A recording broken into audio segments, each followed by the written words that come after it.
எல்லாருக்கும் வணக்கம்.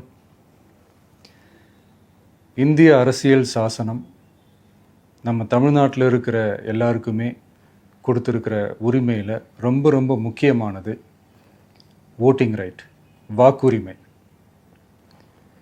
ஒரு மனுஷன் உயிரோடு இருக்கான்றதுக்கு அடையாளமாக இருக்கிறதுல அவனோட ஓட்டுரிமை ரொம்ப முக்கியம். அதனால தான் voting is not only our right but also our life. ஒரு முக்கியமான விஷயத்தை பற்றி இப்போ நான் உங்ககிட்ட ஷேர் பண்ண போகிறேன். இது நான் ஃபஸ்ட்டு கேள்விப்பட்ட உடனே எனக்கே ரொம்ப ஷாக்கிங்காக தான் இருந்தது. இப்போ நான் பேசிகிட்டு இருக்கிற இந்த நேரத்தில் தமிழ்நாட்டில் இருக்கிற நம்ம யாருக்குமே ஓட்டு போடுற உரிமையே இல்லைன்னு சொன்னால் நம்புவீங்களா? நான் நீங்கள் உட்பட யாருக்குமே அது இல்லை.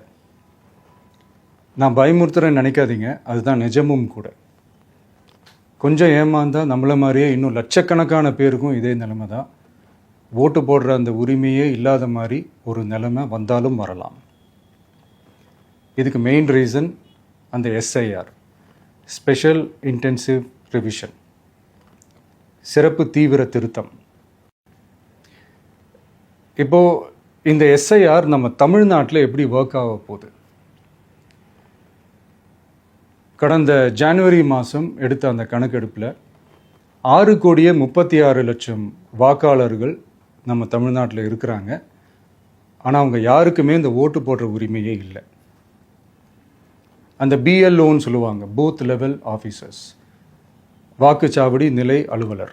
அவங்க தான் வீடு வீடாக போய் அந்த ஃபார்மை கொடுப்பாங்க. அதை நம்ம ஃபில்அப் பண்ணி கொடுக்கணும். அதை தேர்தல் ஆணையம் அதை எடுத்துகிட்டு போய் அதை ஸ்க்ரூட்டினைஸ் பண்ணி அது எல்லாமே கரெக்டாக இருக்கான்னு செக் பண்ணி பார்த்ததுக்கப்புறம் அந்த வாக்காளர் பட்டியலை வெளியிடுவாங்க. அந்த வாக்காளர் பட்டியலில் நம்ம பேர் இருக்கணும், அப்போ தான் நம்மளால் ஓட்டு போட முடியும்.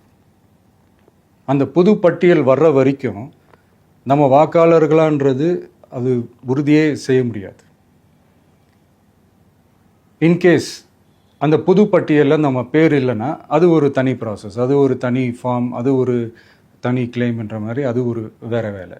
ஸோ இந்த மாதிரி நிறைய சிரமங்கள் குழப்பங்கள் இருக்கிறதுனால மக்களுக்கு இது மேலே ஒரு கன்ஃபியூஷன் ஒன்று இருக்குது. இது என்ன வெரிஃபிகேஷனா இல்லை ஒரு மறைமுக ரீரெஜிஸ்ட்ரேஷனா இல்லை இது ஒரு நியூ ரெஜிஸ்ட்ரேஷன் மாதிரியே தானா அப்படின்ற மாதிரி நிறைய கன்ஃபியூஷன் இருக்குது.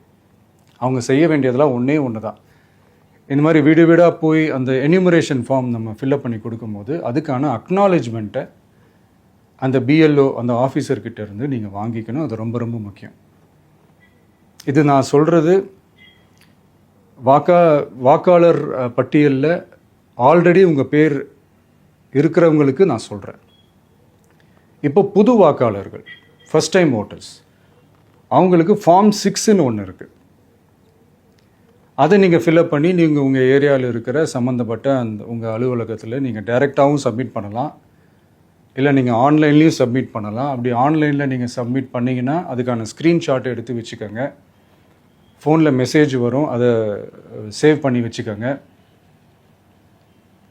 அப்ராடில் இருக்கிறவங்க கூட அந்த எஸ்ஐஆர் ஃபார்மை டவுன்லோட் பண்ணி நீங்கள் அதை ஃபில்அப் பண்ணி சப்மிட் பண்ணலாம். அதுக்கான அக்னாலேஜ்மெண்ட்டை வாங்கி வச்சுக்கோங்க. ரொம்ப முக்கியமாக உங்களோட பிஎல்ஓ அந்த ஆஃபீஸர் யாருன்னு தெரிஞ்சு வச்சுக்கோங்க. இந்த தேர்தல் ஆணையம் அந்த வெப்சைட்டில் போனீங்கன்னா அந்த பர்டிகுலர் பிஎல்ஓ ஆஃபீஸரோட ஃபோன் நம்பர் கூட நீங்கள் எடுத்து வச்சுக்கலாம். இன்கேஸ் உங்களை யாரையும் ரீச் பண்ணலை இல்லை உங்களுக்கு அந்த ஃபார்ம் கிடைக்கல அப்படின்னா நீங்கள் அவரை காண்டாக்ட் பண்ணி அந்த ஃபார்மை வாங்கி நீங்கள் ஃபில்அப் பண்ணி நீங்கள் சப்மிட் பண்ணலாம். ரொம்ப முக்கியமாக அதுக்கான அக்னாலேஜ்மெண்ட்டை வாங்கி வச்சுக்கோங்க. இது எல்லாமே சரியாக செஞ்சாலும் இந்த எஸ்ஐஆர் மேலே சில டவுட்ஸ் இருக்குது. அது என்னென்னா, இந்த 6,36,00,000 வாக்காளர்களுக்கு ஒருத்தர் விடாமல் இந்த ஒரே மாதத்துக்குள்ளே எப்படி எல்லாருக்குமே அந்த ஃபார்ம் போய் ரீச் ஆகும்? ஒன்று. ரெண்டாவது, நீங்கள் வரும்போது வீட்டை பூட்டிட்டு வேலைக்கு போயிட்டு என்ன பண்ணுறது? இப்போ நீங்கள் வருவீங்கன்றதுக்காக வேலையெல்லாம் விட்டுட்டு வீட்டுக்குள்ளேயே உட்காந்துட்ருக்கணுமா? ஸோ இதில் மெயினாக பாதிக்கப்பட போகிறது உழைக்கிற மக்கள், ஏழைகள், வேலைக்கு போகிற பெண்கள். இவங்களுக்கு யார் கரெக்டான அந்த பதில் சொல்ல போகிறது? ஒரு நியாயமான எஸ்ஐஆர்னால் என்ன நடக்கணும்? இப்போது இறந்து போனவங்கள மார்க் பண்ணி அதுலேருந்து டிலீட் பண்ணணும். இப்போ போலி வாக்காளர்கள் இருந்தாங்கன்னா அவங்கள மார்க் பண்ணி டிலீட் பண்ணணும். இப்போ ஆல்ரெடி ஓட்டு இருக்கிறவங்களுக்கு எதுக்கு இந்த ரெஜிஸ்ட்ரேஷன் என்ற பேரில் இவ்வளவு குழப்பங்கள் அப்படின்றது தான் இங்கே கேள்வி. இப்போ புதுசாக வர வாக்காளர்களையோ இல்லை ஓட்டு இல்லாதவங்களையோ சேர்த்தா பத்தாதா?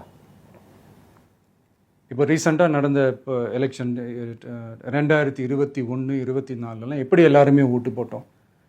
அதில் ஓட்டு போட்டவங்க கூட இப்போ புதுசாக ரெஜிஸ்டர் பண்ணணும்னா அது ஏன் அந்த கன்ஃபியூஷன் அப்படின்றத நாங்கள் கேட்குறோம். அதனால தான் நாங்கள் எஸ்ஐஆரை எதிர்க்கிறோம். இப்போ புதுசாக சில கம்ப்ளைண்ட்ஸ்லாம் வர ஆரம்பிக்குது. அது என்னென்னா முக்கியமாக நம்மளுடைய டிவிகே தோழர்களுக்கு அந்த ஃபார்ம் கிடைக்க மாட்டேங்குது, கொடுக்க மாட்டேன்றாங்க அப்படின்ற சில கம்ப்ளைண்ட்ஸ். இது யார் பண்ணுறாங்க அப்படின்றது நான் தான் சொல்லி தெரிய வேணும்னு ஒன்றும் அவசியம் இல்லை உங்களுக்கு. இப்போ இருக்கிற ஆட்சியாளர்கள் அவங்களுக்கு கைப்பாவையாக இருக்கக்கூடிய சில பேர் இதை செய்ய ஸ்டார்ட் பண்ணியிருக்கிறாங்க. அதனால் மைடியர் வர்ச்சுவல் வாரியர்ஸ், இதை சாதாரணமாக எடுத்துக்காதீங்க. இது எல்லாருக்குமே அந்த ஃபார்ம் போய் ரீச் ஆகணும். இதில் ரொம்ப உறுதியாக இருங்க. அதையும் மீறி உங்களுக்கு அந்த ஃபார்ம் கிடைக்கலன்னா இருக்கவே இருக்கும் ஆன்லைன். தேர்தல் ஆணையம் அந்த வெப்சைட்டில் போய் அந்த ஃபார்மை டவுன்லோட் பண்ணி நீங்கள் ஃபில்அப் பண்ணி சப்மிட் பண்ணலாம். உங்கள் வீட்டில் இருக்கிறவங்களுக்கு நீங்கள் செஞ்சு கொடுங்க, பக்கத்து வீட்டில் இருக்கிறவங்களுக்கு செஞ்சு கொடுங்க, தெரிஞ்சவங்களுக்கு, தெரியாதவங்களுக்கு, பழகினவங்களுக்கு, பழகாதவங்களுக்கு எல்லாருக்குமே நீங்கள் தயவு செஞ்சு கொடுங்க. அண்ட் ரொம்ப முக்கியமாக நம்ம ஜென்சி கிட்ஸ், நம்ம ஃபஸ்ட் டைம் ஓட்டர்ஸ், நம்ம புது வாக்காளர்கள், நம்ம நண்பா நண்பிகள், அவங்க ரொம்ப கேர்ஃபுல்லாக இருக்கணும். நான் ஆல்ரெடி சொன்ன மாதிரி உங்களுக்கான ஃபார்ம், அந்த ஃபார்ம் நம்பர் 6, அதை கரெக்டான டீட்டெயில்ஸோட கரெக்டான உங்கள் டாக்குமெண்ட்ஸை வச்சு அதை சப்மிட் பண்ணுங்கள். ஏன்னா வரப்போகிற தேர்தலில் நீங்கள் தான், அந்த ஜென்சி வாக்காளர்கள் தான் மிக முக்கியமான ஒரு ஃபோர்ஸ் அப்படின்றது எல்லாருக்குமே தெரிஞ்ச ஒரு விஷயம். அதனால் உங்களை டிஸ்டர்ப் பண்ணுறதுக்கு, உங்கள் பேரை அதில் இன்க்ளூட் பண்ணாமல் செய்கிறதுக்கு என்னென்ன வேலைகள் செய்யணுமோ, என்னென்ன தில்லுமுள்ளு வேலைகள் செய்யணுமோ எல்லாமே அவங்க செய்வாங்க.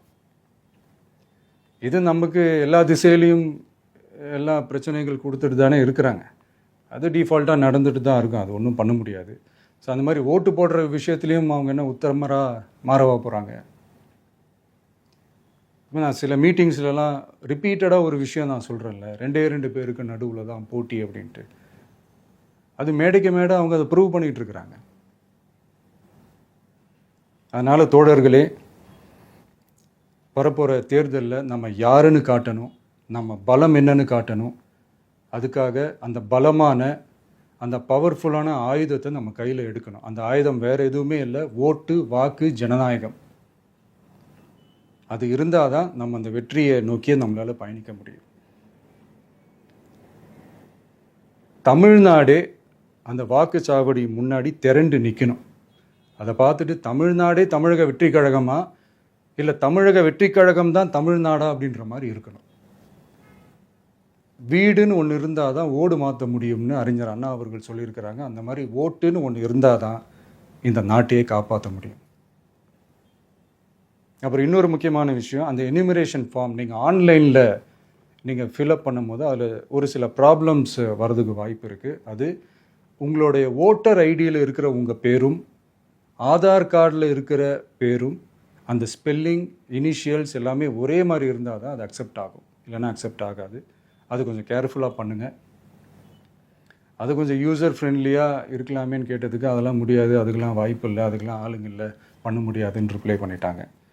ஸோ அதனால் மைடியர் டிவிகே தோழர்களே, மைடியர் ஜென்சி படை பலமே, உஷாராக இருங்க, கான்ஃபிடெண்ட்டாக இருங்க, நல்லதே நடக்கும், வெற்றி நிச்சயம். மீண்டும் சந்திக்கும் வரை நன்றி, வணக்கம்.